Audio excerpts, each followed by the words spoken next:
Hey there, are you struggling to figure out the perfect niche for your consulting or coaching? Well, you won't be after you tune into today's Consulting Matters episode, where I will be taking you behind the scenes to the 4 questions I ask my clients all the time to clarify their niche fast without the spin or second guessing themselves. And welcome to the Consulting Matters podcast. This is the show for purpose driven consultants and coaches who are ready to own the power of what they do and position themselves to greater impact and income. I'm your host, Betsy Jordan, and I am both a business mentor and brand positioning and messaging strategist. And I'm here to help you turn your complex ideas, your vast strengths, into clear client converting messages and strategies. You can find out all the things I do to help my clients on my website at www.betsyjordan.com. And don't forget, Jordan is with a Y.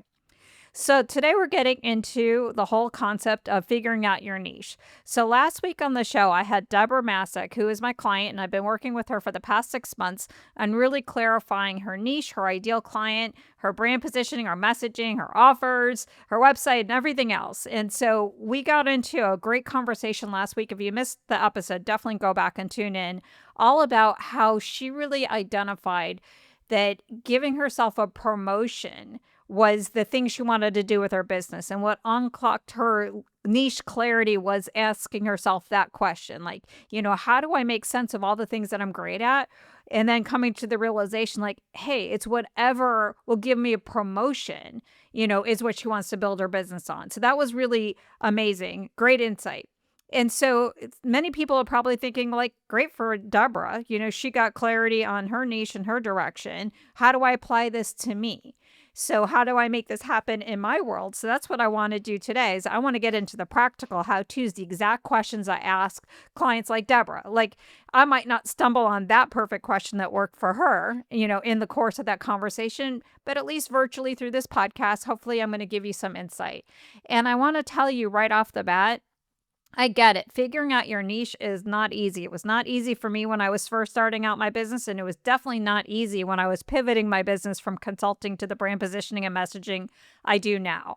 It's really hard for us, when we have a lot to offer. That's definitely a part of it, but it's also nerve-wracking around the whole idea of choosing. And I'm going to get into that later on in the show about why choosing is such a big deal. But the thing is not having niche clarity is even worse. Like, if you're not clear on who you want to help and the problems you solve, like, there's no focus. You're all over the place. That leads to very difficult messaging, where people are just like tuning out and unclear. And trying to figure this out on your own can be really challenging, because we don't necessarily always know the questions to ask ourselves. Like, in asking ourselves, like, hey, what's my niche, doesn't always get you to those outcomes. So the result is we spend hours, or at least my clients are spending hours on AI that come to me with these reams and reams of like all of these directions and ideas and what they could do, but no real clarity in the middle of it. So that's what this episode is here to answer for you, is how do I get that clarity? And the thing is that you can't just ask one question to get to your niche. You got to triangulate it with a bunch of other questions.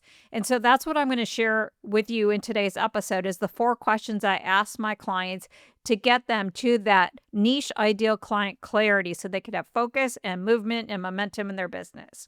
So that is what we're going to be doing. I'm super excited to get into that with you. Before we dive in real quick, when you're done listening, be sure to grab my free messaging guide, which is designed to help you clarify and articulate what you do with clarity and confidence at www.betsyjordan.com/downloads.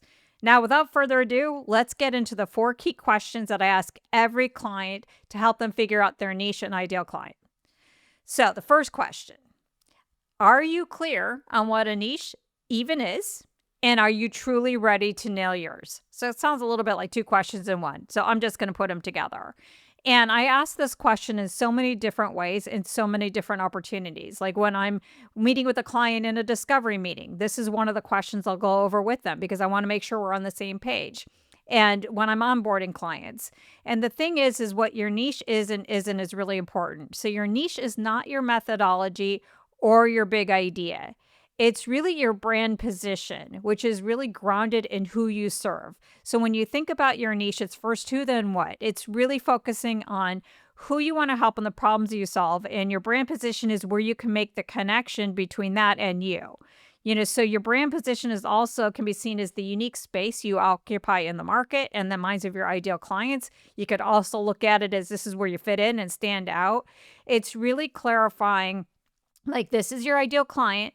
This is the problems you solve for them. Picture them over here. And then there's you and what you uniquely do. You want to bring those two things together, and that is your niche. Messaging are the words that you use to express it. So think about brand positioning as the strategy, messaging as the words that you use to express that strategy.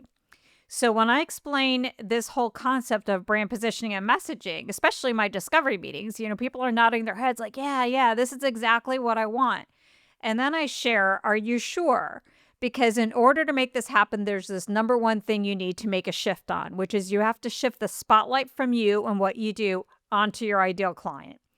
And this is where it gets really hard, and so this is why conceptually you might be saying, you know what, a niche sounds awesome. I really want to get clarity. And then where you might say, I'm not 100% sure. And this is why, number one is brand positioning really is like opposite day. And so there's a whole big learning curve that comes with it. So everything that you've done in the past to get a job, write a resume, or even craft a mission statement starts with you and what you do. And brand positioning flips this thing around. It starts with your ideal client, and then you align what you do to what they want or need. Again, it's first who, then what. Shifting the spotlight from yourself to your ideal client and their journey of transformation requires both new learning and a mindset shift. And that's because you're not simply adopting a new approach. Like when I go through the brand positioning process with my clients, it's not just, hey, here's this new way of doing something that you've never done before. It's that you're replacing something that's been reinforced throughout your career. And it's how most people naturally think and what everybody's telling you to do. Like, think about it. How many times have you been told, like, hey, just go out there and get clients, or subcontract, which are job hunting strategies. And people will tell you all the time, like, hey, before you work on your brand positioning, your niche, and any of those things, just go get clients. But the reality is, how could you just go get clients if you don't even know who they are? If you don't know what problems you're solving for them or who these people are, like, how are you just going to go out there and get clients? Like, if you're going to go to your referral network, what are you going to tell them? Like, hey, please introduce me to nobody. You need to have clarity in your ideal client, but it's such opposite day from how we think about it, because when you get a job, you have your expertise and you look for somebody who has these open positions. But the type of work we do as consultants and coaches, especially in the transformational space, these job opportunities are not sitting on somebody's org chart or even in their mind, and so you need to really focus on who. And the thing is too, is when it comes to clear messaging and getting clarity on activating your referral network to help you get introduced to the right clients, like when you are all aspirational or you just talk about your methodology, people don't get what you're talking about. And none of us come to business ownership with this perspective on brand positioning and messaging and really understanding how do I talk about what I do from the perspective of my ideal clients and really what I help them do. I sure didn't. I've shared this story many times on the show where I realized like I had this massive spotlight problem. I told the story of when I was having dinner with this Google exec, and he asked me like, oh, Betsy, what do you do? And I'm like, oh, I ignite leadership and organizational potential, and he just like gave me that look and he's like, no, what do you do? He like leaned in and he's like, no. And, he was intentional about me recognizing some of this on my own until he finally is like, okay, let me tell you what's going on. You are trying to put something in the market that people don't have any words for, and nor are they interested in it. Nobody wants to ignite leadership and organizational potential. Nobody's waking up at night, at 3 a.m. and typing into Google like, hey, how could I find somebody ignite my leadership and organizational potential? That never was going to work. I was never going to make this compelling or stand out in any way. And this is where AI does not help us. There's a space and a time for AI, but it really does not get brand positioning. I cannot tell you how many times a client shows up in our initial work together with these AI notes saying that their brand position is that they could see around corners or streamline complexity. And if someone told you like, hey, this is my niche, I see around corners or streamline complexity, would you know who to refer them to and when? Of course not. It's not even a complete strength description or an expertise. Like, see around what corners, for what reasons. Streamline whose complexity. Example of a spotlight on you problem that AI doesn't necessarily always know how to help you with is, let's say you had a CRM system, and if you asked AI, like, hey, can you help me clarify its brand positioning? It might say, hey, this is a system that helps you manage the complexities of your customers' relationships in one place and access the information you need about them on demand. Like, it's just making the descriptions of the features and the benefits maybe of the CRM system sound more interesting, but that's not a brand position. That's just like words maybe on a sales page just to say, hey, what do you get in the CRM system? Brand positioning is when you shift the spotlight onto the client and you say nothing about the CRM system, because clients don't care about that. They care about the results. So you might say something that is more powerful, like, I help financial services firms outperform their competition by turning their lukewarm customers into raving fans. So you're not talking about the CRM system. You're talking about the results, the transformation. Is what brand positioning is. So people will know how to refer the right person to somebody who says, I help financial services firms outperform the competition. What it's telling you is there's financial services firms, that's the who. They want to outperform the competition, that's the goal. And what's in their way is that they have lukewarm customers and they want to flip that around. Another example of a spotlight problem and fix is, let's say you put the spotlight on you is that, hey, I offer this like stakeholder data-centric approach to leadership development, and I use this proprietary assessment tool. That's all about the methodology. And that is not a brand position. That is not a niche. But if you flip it and you put the spotlight on the ideal client and you put it into the context that's bigger and more significant that relates to what the client wants, you could say, I help leaders of growing companies build the executive bench that they need to scale their success to the next level. See the difference between the two?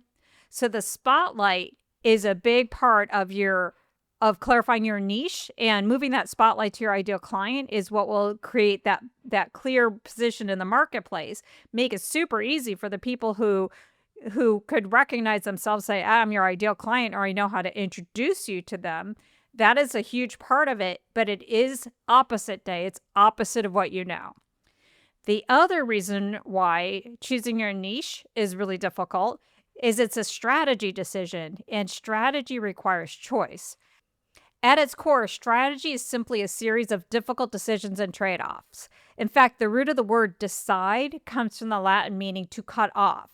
So choosing an ideal client and defining the context for your help and clarifying what you do can feel like you're limiting your opportunities or leaving money on the table.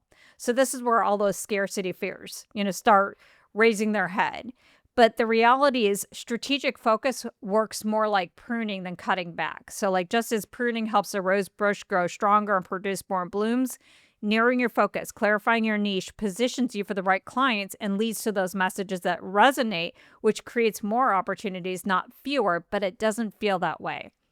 And then the third big reason why we have to test to make sure, are you sure you really want to figure out your niche, is choosing a niche is vulnerable.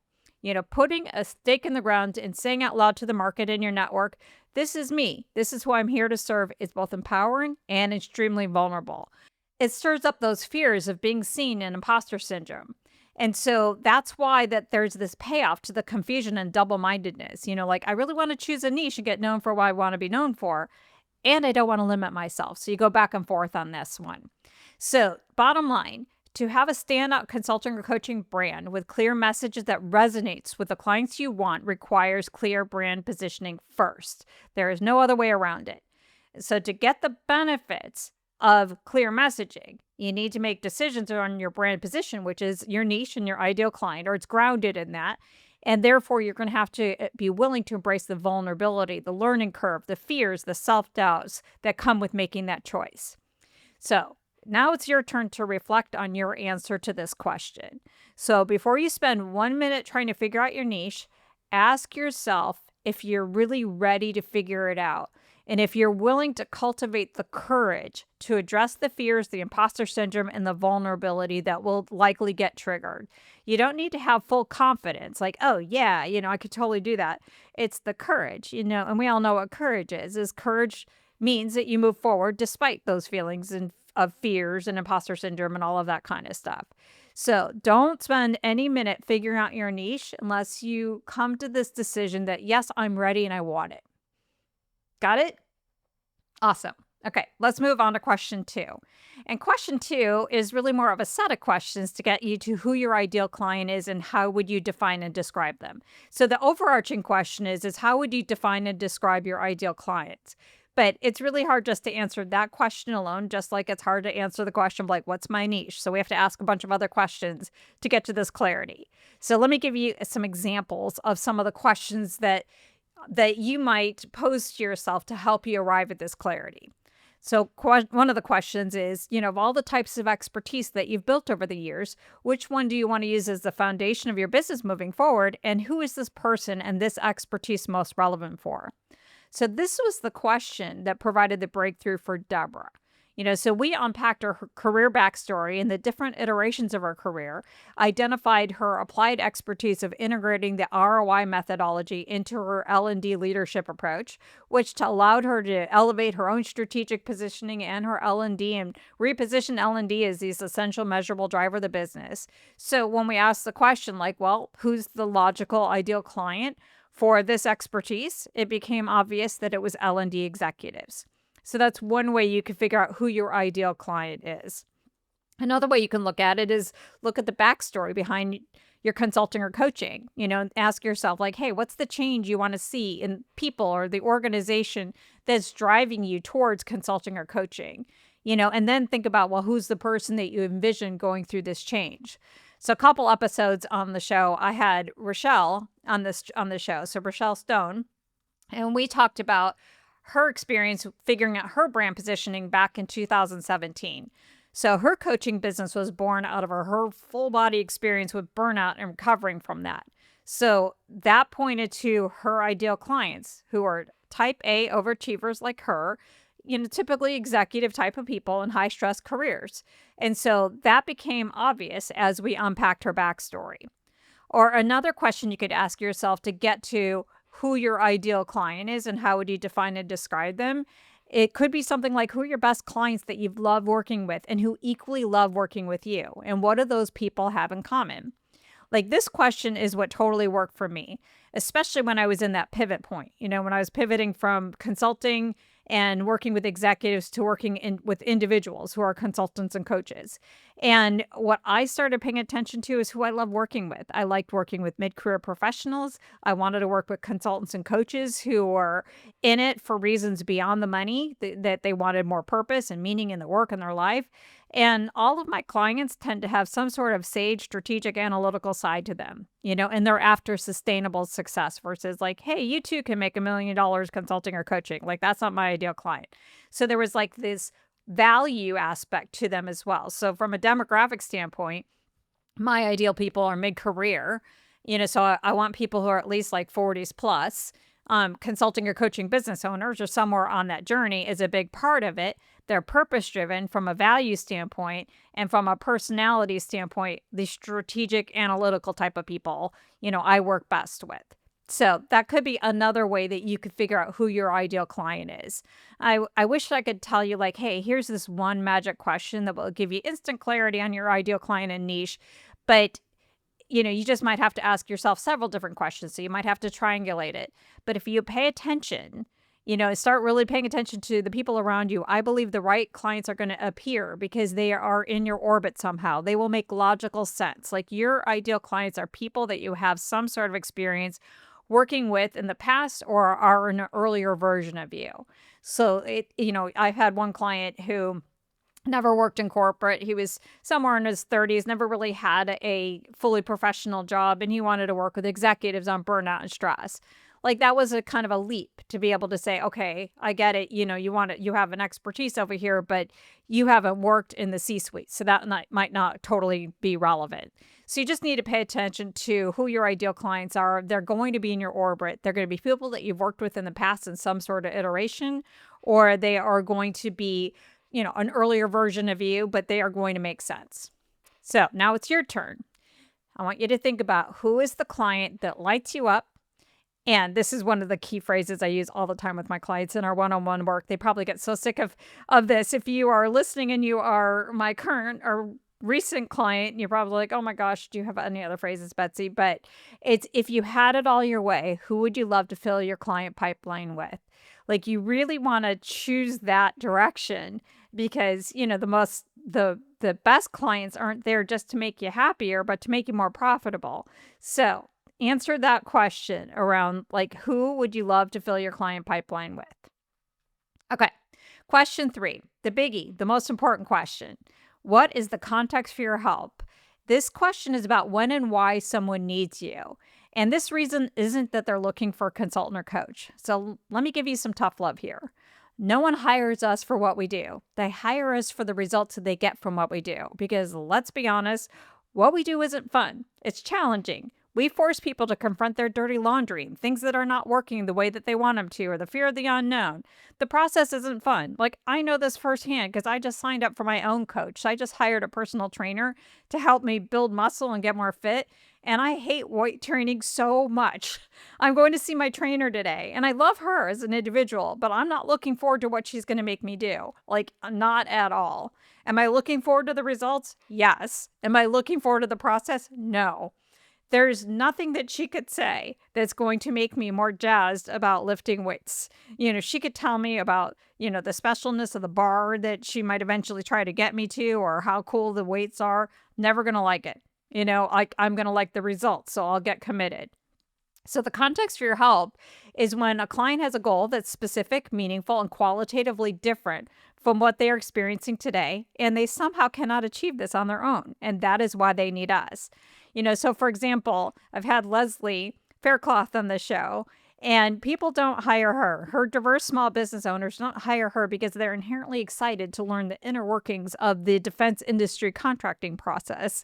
It's because they want to land those contracts to fuel their business growth and compete against the larger, more established players.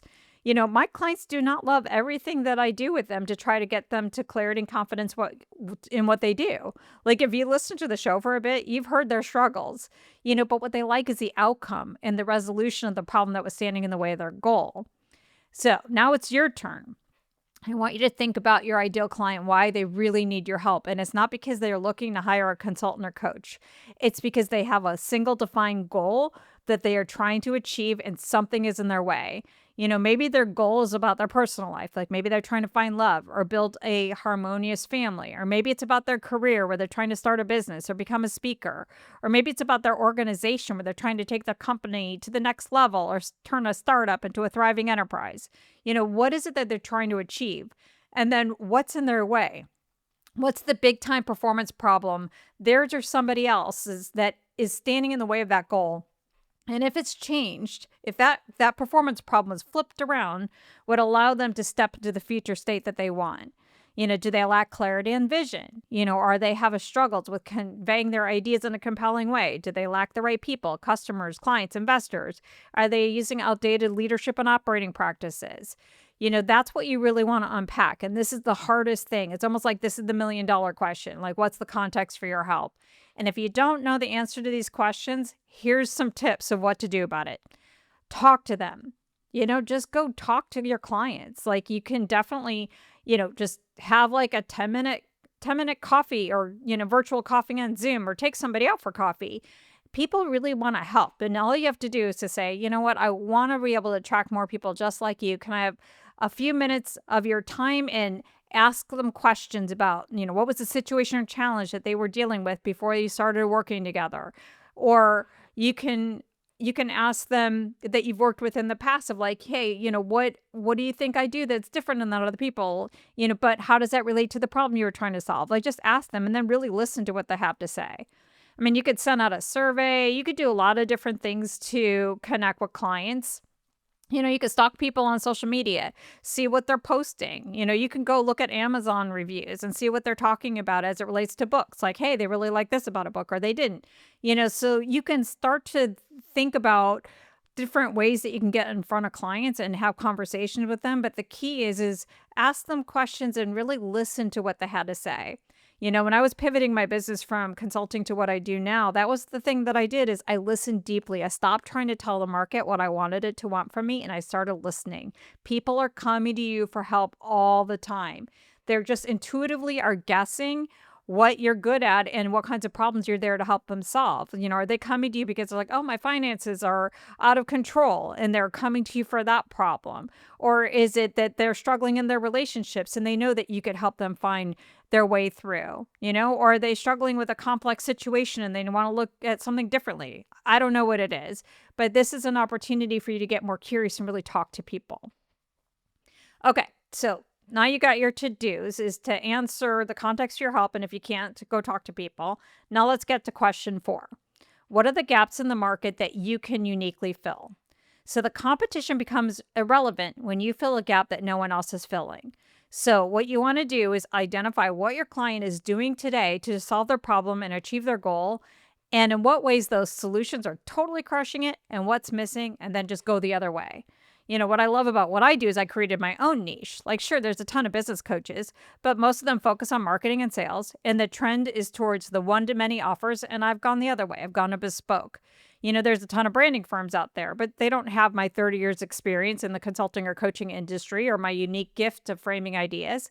So the thing is here is to stand out the market. Like, don't focus on being better, focus on being different. So this is the part of the branding process. I would suggest that you can leverage AR to some degree. Like, you could ask AI, like, hey, who are people going to when they should go to me? And what way are those solutions working and where are the gaps? But as long as you're talking to people, you'll get more insight if you ask them about the solutions that they're going to and their solution frustrations or wants. Like on my website, when people sign up for an intro call with me, I have an intake form. And on that intake form, I have a question where I ask people like what they've tried to solve their problems and didn't work and why didn't it work. And I get so much insight from this information that it helps me think about my offers. It helps me think about the solutions. Like when I'm trying to create a proposal for a specific client, just asking people to understand just the problems they have. And one of the problems they have is they can't solve the problem on their own and they can't solve the problem with existing solutions. And that is where your niche could fit in, is like, this is the gaps in the market that I fill. Now it's your turn. Who are your ideal clients going to when they should be coming to you? And in what ways are those solutions lacking? Again, what's the market gaps that you can fill? So now let's recap, because we talked about a lot. So you've gotten my backstage view into my process. Let's recap what we talked about. Let me give you some additional next steps. So clear messaging flows from a clear brand position, which can also be called your niche. This identifies where you fit in and stand out in the crowded consulting or coaching market. To me, this is the space in the market that is set aside for you and your unique passions, gifts, and expertise. And let me tell you, my 10 plus years of doing this brand positioning and messaging work with clients, I have not had 2 clients who share the exact same brand position. So when you think about it from this perspective, figuring out your perfect niche isn't about winning against the competition, but really making that competition, again, irrelevant. Because the truth is there's room for all of us at the table. The second point I want to recap on, uncovering your perfect niche isn't just to make you happier, but more profitable. But to experience those benefits, you have to be willing to pay the price, which includes shifting the spotlight from you onto your ideal clients and the opposite day experience that comes with that, the challenge of making a strategic choice and all the scarcity fears that stirs up, and dealing with the vulnerability of getting known for what you want to be known for. And once you say yes to this, it's time to focus on your ideal client and their point of departure, who they are, what they want, what's in the way of getting what they want, and why they haven't been able to solve their problems on their own or with other solutions, and what are the market gaps you can fill. So your next steps are pay attention. Your ideal client, your niche, is right there in front of you. Ask more questions and listen deeper. And then trust when you choose your niche that the universe will conspire to help you succeed when you choose the right niche, the perfect one, the one where you can align your expertise, your strengths, your passions to the person that you feel meant to serve. When you have this type of authenticity and alignment, your success is inevitable. So that is it for now. If you enjoyed this episode, please be sure to subscribe so you don't miss out on any episode. Rate and review it. I totally appreciate it, and share it with any colleagues that you think it would benefit. And until next time, thanks so much for listening.